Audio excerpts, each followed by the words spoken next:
Donde queráis. Bueno, aquí mismo, venga. Esta calle.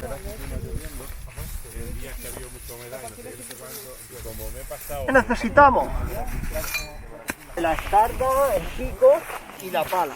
Una maza de goma para clavar los cilindros, como ahora veréis, ¿vale? Primero hacemos el agujero para la muestra alterada. A partir de la muestra alterada se hará la analítica de nutrientes, de materia orgánica, la textura, etc. Hemos hecho ya el agujero de 30 centímetros por el metro. Vamos a poner el metro.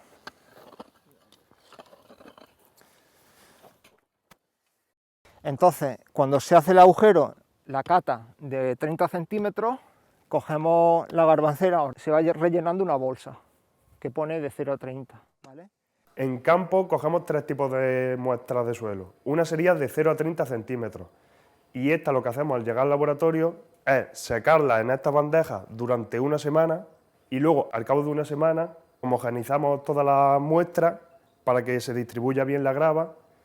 Y luego cogeríamos una pequeña porción, un poquito menos de la mitad, y la guardamos como muestra original. Todo lo demás pasaríamos a tamizarlo.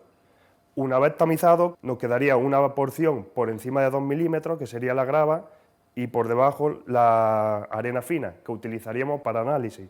Se pesarían las dos porciones y con esto se sacaría el tanto por ciento de grava.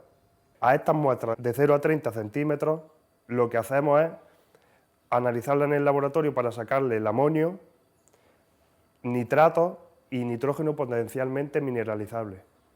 Para coger muestra que no esté alterada, cogemos estos cilindros, se llaman cilindros Kopecky, que es un cilindro de aluminio de 5 centímetros de altura por 5 centímetros de diámetro y que está afilado por uno de los bordes. Entonces este cilindro tenemos que tomar muestras inalteradas representativas de 0 a 30. Entonces cogemos dos profundidades, de 0 a 5, clavándolo en superficie, y luego de 15 a 20.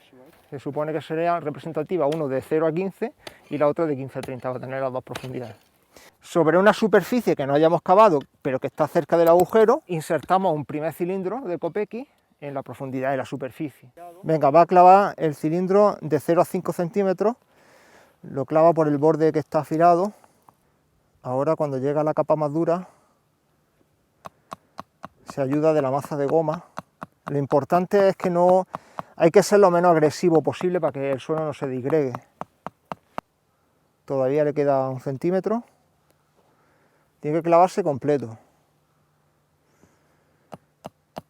Que por no tener materia orgánica y por estar compactado, pues está muy duro. Está durísimo.